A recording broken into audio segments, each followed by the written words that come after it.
베드로전서 5장 6절부터 10절 같이 읽겠습니다. 시작. 그러므로 하나님의 명하신 손 겸손하라. 때가 되면 너희를 높이시리라. 너희 염려를 다 주께 맡기라. 이는 그가 너희를 돌보시니라. 근신하라. 깨어라. 너희 대적 마귀가 우는 사자같이 두루다니며 삼킬 자를 찾나니 너희는 믿음을 굳건하게 하여 그를 대적하라. 이는 세상에 있는 너희 형제들도 동일한 고난을 당하는 줄을 알리라. 모든 은혜의 하나님 곧 그리스도 안에서 너희를 부르사 자기의 영원한 영광에 들어가게 하시니가 잠깐 고난을 당한 너희를 친히 온전하게 하시며 굳건하게 하시며 강하게 하시며 혀를 견고하게 하시리라. 아멘. 할렐루야. 성도의 원수 되는 것. 오늘날 사람들이 살면서 여러 가지 관리를 많이 합니다. 어쩌면 정말 관리가 판을 치는 세상이 아닌가 할 정도로 관리를 많이 하죠. 건강관리, 더 세심하게는 몸매 관리, 또 재산 관리, 정말 많은 육신을 위해서 많은 시간과 재물을 투자해서 관리를 하기 힘씁니다. 그런데 오늘 말씀을 우리가 보면서 정말 나의 영적인 관리는 잘하고 있는가? 내가 육신의 관리를 하는 것만큼 나의 영적인 관리를 잘하고 있는가?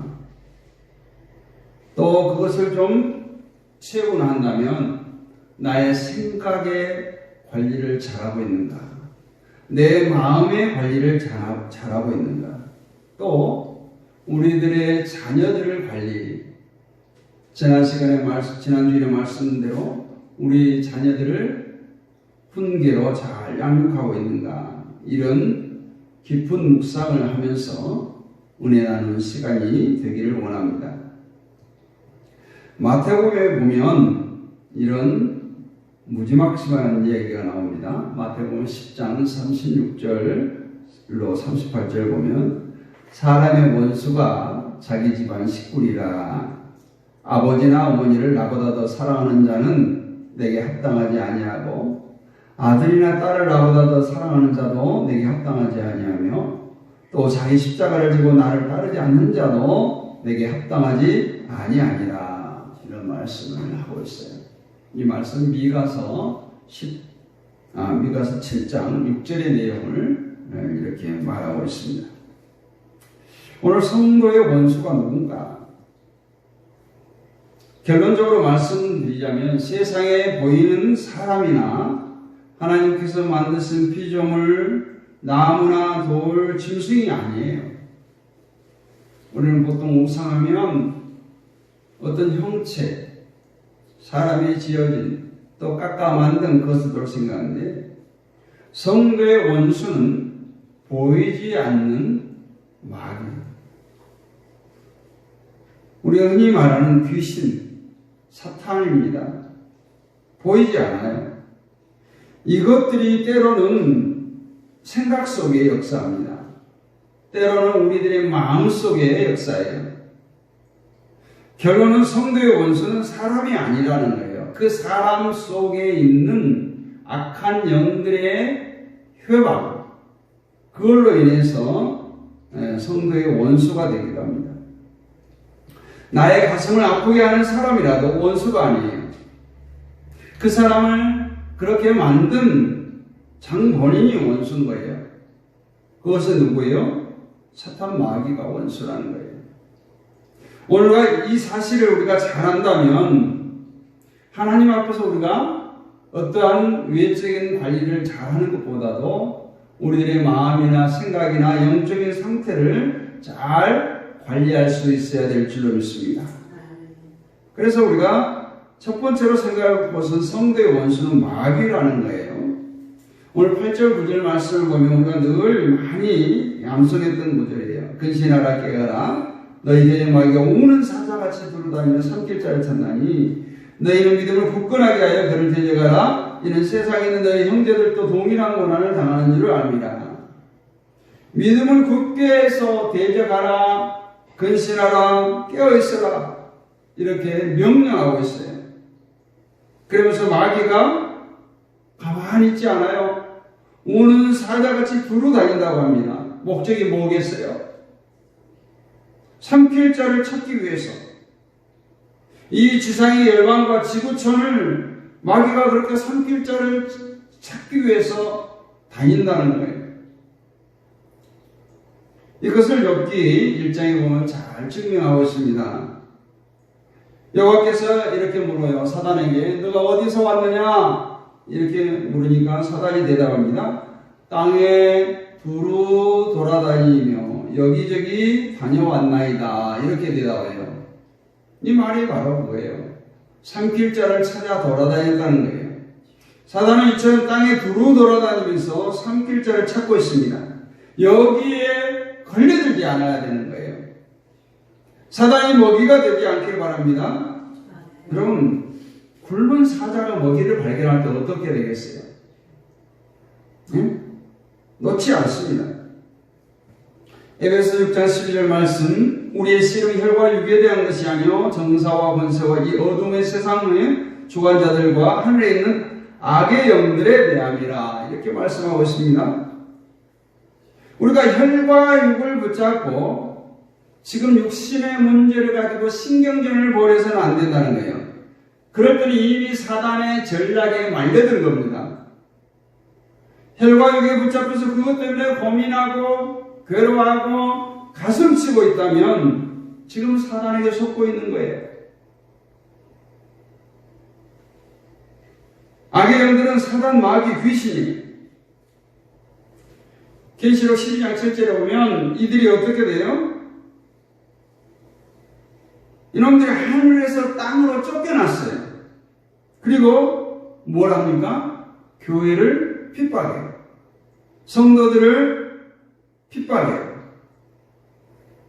그래서 에베소서 4장 26절 이하를 보면 분을 내어도 죄를 짓지 말며 해가 지도록 분을 품지 말라. 근데 마귀는 반대라는 거예요. 분을 품으라고. 야, 어떻게 그 억울함을 당해도 오늘 잊어먹을 수 있어? 몇 날 며칠 가도 그것을 원수를 갚아야지. 이렇게 속삭이는 거예요. 우리가 이처럼 분을 내도 죄를 짓지 말고 해가 지도록 분을 품지 말아야 할 것은 마귀로 인해서 틈타지 못하게 하다라는 거예요. 여기서 틈이 뭐예요? 틈? 뭐 구멍입니까? 틈새예요? 물론 그런 뜻도 있어요. 근데 발판, 기회, 기반 이런 뜻이에요. 어떤 부흥 강사가 그래요. 예수님은 구름 타고 오시고 마귀는 틈을 타고 온다. 이런 말을 해요. 내가 화를 냈느냐? 분을 품었느냐? 신경질을 냈느냐? 그것을 계속해서 마음에 담아두면 그것이 마귀가 우리 안에 들어오는 틈이 된다는 거예요. 기반이 되고 기회가 되고 길을 내주는 것입니다. 얼마든지 성령을 받고 예수 믿고 구원받은 사람도 화가 날 때가 있죠. 그것은 순간이 돼야지 마음속에 쌓아두면 사탄의 종이 되기 십상이라는 말입니다. 그럼 사단이 마귀가 들어오는 목적이 뭐예요? 그 목적은 분명해요. 요한복음 10장 10절에 뭐라고 말했어요? 도적이 오는 것은 도적질하고 죽이고 멸망시키고 합니다. 정확히 세 가지 목적이에요. 와가지고 도적질한다는 거예요.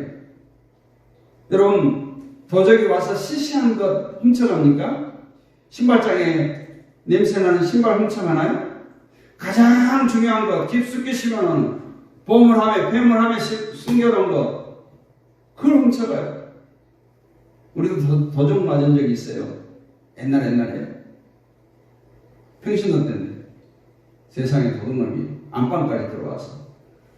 뭐 이제 보물하면 이제 상자에 넣어놨는데. 경계부에다 놔뒀는데. 세상에 그 깜깜한 방에 들어와서. 가짜는 안 가져가고. 진짜만.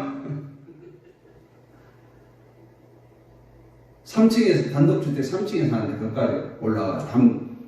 계단 타고 올라와가지고. 그리고 제가 새벽기도 가려고 눈을 딱 뜬데 뭐가 있는 거예요, 사람이. 모자를 꾹 눌러쓰고, 이거를, 다리를 붙잡아야 되나, 마음이 막, 콩당콩당한 거예요. 무슨 짓을 할지 모르니까. 그 소리를 지니까 3층에서 뛰어내려고 도망치더라고요. 근데 나중에 보니까, 딱 진짜만 가진 거예요. 이미테이션 이런 건 모조품 안 가져갔어요. 사단이 그런 거예요. 가장 값진 것을 가져가기 위해서 옵니다. 여러분, 우리 성도에게 가장 값진 건 뭐일까요? 가장 값진 게 뭐겠어요? 믿음이에요, 믿음. 우리 믿음만 뺏기면 우리는 그냥 껍데기예요. 육의 사람이 되는 거예요. 세상 사람이 되고 그냥 마귀의 종이 됩니다. 그래서 성경은 욕심의 생각은 사망이라 이렇게 말씀하고 있어요. 구원받은 성도의 가장 귀한 것은 믿음입니다. 사랑하는 성도 여러분, 믿음만 충만하면 사단 마귀 이길 수가 있어요. 우리가 주를 위해 살 수가 있어요. 주를 위해서 목숨을 걸 수가 있어요. 여러분, 세상이 얼마나 악하고 냉정한지 모릅니다. 지금 우리는 죽음이 우리 앞에 와 있어요. 천국과 지옥이 우리 앞에 있습니다. 지금 수많은 영혼들이 사단에게 붙잡혀 있어요. 그래서 제자들이 귀신을 내쫓지 못하고 주님께 물었을 때 주님께서 이렇게 대답해요. 기도 외에는 이런 유가 나갈 수 없느니라. 예수님께서 제자들에게 주신 처방이에요. 기도 외에는 이런 유가 나갈 수 없느니라. 기도 안 하면 우리가 사단의 전략에 넘어간다는 거예요. 기도 안 하면 우리의 가장 소중한 믿음을 사단이 와서 도적같이 와서 훔쳐간다는 거예요. 사무엘은 이런 고백을 한 적이 있어요. 나는 너희를 위하여 기도하기를 쉬는 죄를 여호와 앞에 결단코 범죄치 아니하고. 사무엘상 12장 23절 말씀입니다. 기도를 쉬는 것이 범죄라는 거예요. 사무엘이 그렇게 생각했던 거예요. 기도하다가 쉬는 것은, 기도하지 않는 것은 사단에게 어서 와서 나 잡수세요 이렇게 내어주는 거라는 거예요. 불신앙이 들어올 수 있는 기회, 원수가 들어올 수 있는 기회를 제공하는 거예요. 이 악한 마귀가 우리의 원수예요. 우리는 믿음으로 이 원수를 내쫓고 이겨야 할 줄 믿습니다. 그래서 오늘 본문 보니까 대적하라. 가장 좋은 것은 피하는 거죠. 만나지 않는 거예요. 만나면 싸워요. 이겨야 돼요. 내가 대적하지 않냐면 마귀가 대적해요. 그런데 우리가 무기가 없으면 속수무책으로 당하게 되죠. 그러나 하나님 우리에게 말씀의 무기를 주셨어요. 예수의 이름의 무기를 주셨어요. 그리고 이것을 쓸 수 있는 방법도 가르쳐줬어요. 그것이 기도요, 믿음입니다. 기도가 없고 믿음이 없는 사람은 예배를 드려도 번번이 사단에게 당할 수밖에 없어요. 질병에 당할 수밖에 없어요. 가난에 당할 수밖에 없어요. 실패에 당할 수밖에 없어요. 총을 들었는데 원수는 나를 향해서 총을 갈기면서 오는데 총을 들고 가만히 있으면 어떻게 돼? 내가 죽는 거예요. 응? 기도라고 하는 말씀이라고 하는 총을 우리에게 주셨어요. 우리의 원수 마귀를 예수 이름으로 말씀으로 기도로 물리치고 승리하시기를 주님의 이름으로 축원합니다. 두 번째 성도의 원수가 뭐냐? 불순종이에요. 성경을 보면 간단해요. 순종하는 자는 복을 받고 성공하고 쓰임 받지만 불순종하는 자는 망해. 이것이 바로 사단의 전략이에요. 불신앙의 열매가 뭐던가요? 사망이잖아요. 어느 날 D.L. 무디 목사님에게 5사람이 와서 물었어요. 목사님, 궁금한 것이 있습니다. 목사님 어떻게 그렇게 큰 은혜를 받고 어떻게 그렇게 큰 축복을 받고 큰 권능을 받고 오랫도록 쓰임을 받나요? 이런 질문을 했어요. 어떻게 주님이 하시던 기적을 많이 나타냅니까? 어떻게 목사님 가는 곳마다 많은 영혼을 구원시키고 큰 부흥이 일어납니까? 엄청난 많은 질문이 있는데 무디 목사님 한마디로 이렇게 말합니다. 절대 순종입니다. 다른 비결이 없다는 거예요. 기도를 많이 해도 순종하지 않으면 소용없다는 겁니다. 성경을 1000번 읽어도 순종하지 않으면 아무 소용이 없다는 거예요. 그래서 무디 목사는 나는 절대 순종합니다. 불신앙, 불순종이 우리의 원수예요. 누가복음 5장에 보면 밤새도록 고기 한 마리 잡지 못했던 어부들이 주님의 말씀에 순종했더니 만선의 꿈을 이룹니다. 이 말씀은 무슨 말이에요? 주님의 말씀에 순종하니까, 절대 복종하니까 실패한 인생이 성공한 인생으로 바뀌더라는 겁니다.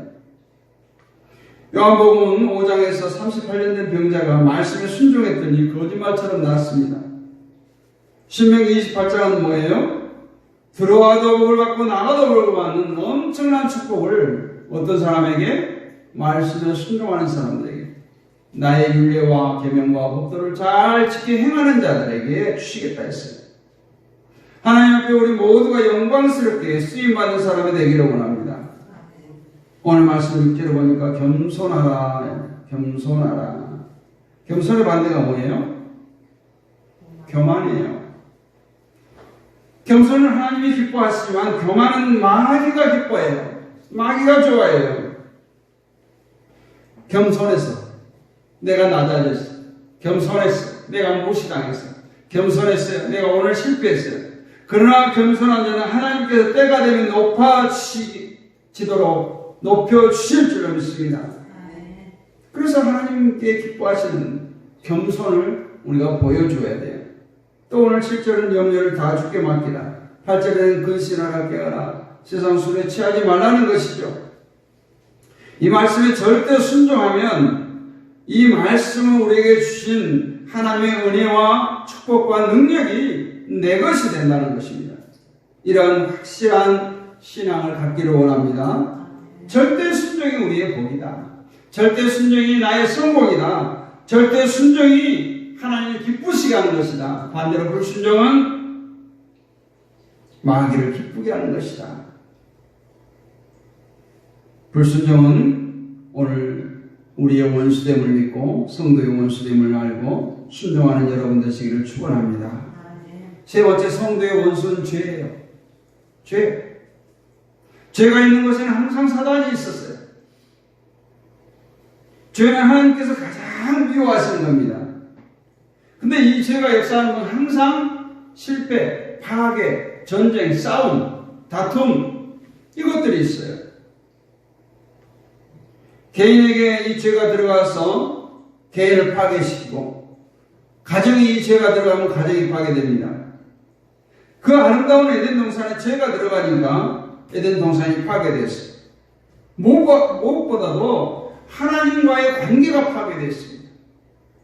거기에는 어떤 현상이 일어나요? 응원기가 나고 가시덤불이 합니다. 다시 말하면 영적으로 인생에 수많은 고통이 찾아온다라는 거예요.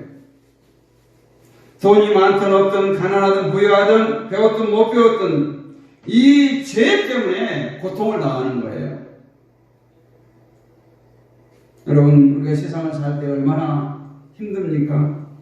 고생 많이 하죠. 정신적으로, 물질적으로, 정신적으로, 심적으로 개인마다 가정마다 근심이 떠나지 않습니다. 그런데요, 죄가 들어오기 전까지는 그렇지 않았어요. 죄가 들어오니까 정신적으로 우울증도 생기게 되고, 죄가 들어오니까 물질적으로, 심적으로 어려움이 생기고, 개인적으로, 가정적으로, 공동체도 어려움이 생겼던 거예요. 성도의 원수는 죄예요. 이 죄를 버리고 이 죄를 뿌리쳐야 됩니다. 그런데 에스겔 말씀을 보면 충격적이고 도전이 되는 말씀이 나옵니다. 에스겔 4장 14절에 보면 30살에 제사장이 된 에스겔이 하나님 앞에 이렇게 말해요. 내가 가로되 오호라 주 여호와여, 나는 영혼을 더럽힌 일이 없나이다. 어려서부터 지금까지 죽은 것이나 짐승에게 찢긴 것을 먹지 아니하고 가증한 고기를 입에 넣지 아니하였나이다. 오늘 이 시대에 이런 사람이 있을까요? 이랬기 때문에 30살 젊은 나이에 에스겔이 하나님의 부르심을 받고 선지자의 사명을 감당했던 거예요. 한번 이렇게 우리가 고백할 수 있을까요? 내가 정말 어머니 뱃속에서 나면서부터 지금 이 시간까지 하나님 말씀을 붙들고 내 영혼을 세상의 그 무엇으로도 더럽히지 않고 지금까지 살아왔습니다. 이렇게. 정말 그렇게 살아왔어요? 죄 짓고 회개하면 물론 용서하십니다. 그러나 그보다 이런 고백이 얼마나 놀라운가. 우리가 죄를 짓고 회개하는 것보다는 죄를 짓지 않고 사는 게 더 하나님께서 기뻐하십니다.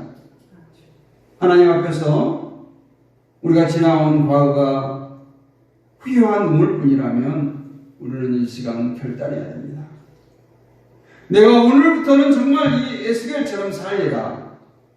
지금부터 말씀대로 네가 순종하며 살리라. 그것이 하나님을 기쁘시게 하는 거룩한 백성이고 하나님의 사람이 되는 거예요. 여러분 모세를 보세요. 모세가 얼핏 바로의 공주로 애굽에서 자신의 안위만을 생각한다면 정말 많은 것들을 누리고 살 수 있는 그런 상황이었어요. 근데 광야에서 40년을 살게 하고 80 되어서 모든 육신의 힘이 다 빠져갈 무렵에 하나님이 불러서 쓰시잖아요. 하나님은 세상에서 잘난 사람을 쓰지 않아요. 의인을 씁니다. 거룩한 사람을 쓰십니다. 순결한 사람을 씁니다. 그래서 죄인을 예수 믿고 회개시켜 성령을 부어 다음에 쓰시는 이유가 다 거기에 있어요. 하나님은 죄인을 쓰신 적이 없어요.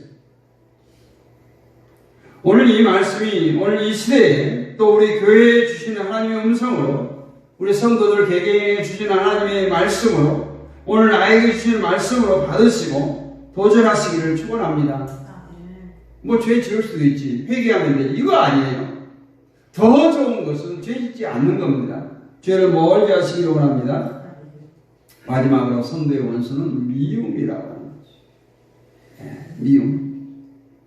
누구를 미워하는 마음이 들면 얼른 그것을 깨트려야 돼. 버려야 돼. 이겨야 돼. 그래서 성령께서 내 마음을 주장하도록 내어놓아야 돼. 말씀이 내 마음을 주장하도록 내어놓아야 됩니다. 여러분, 은혜를 받았다, 성령을 받았다 하면서 내 마음을 주장하지 못하고 자꾸 환경과 원수의 마귀의 종이 되면 어떻게 됐어요? 늘 남을 미워하는 그 미움이 내 마음 저 깊은 곳에 깔아앉아 있어요. 미움이 사라진 줄 알았는데 어느 순간 흔들어 보니까 맑은 물이 흙탕물이 되는 것처럼 미움이 막 샘솟는다면 어떻게 되겠어요?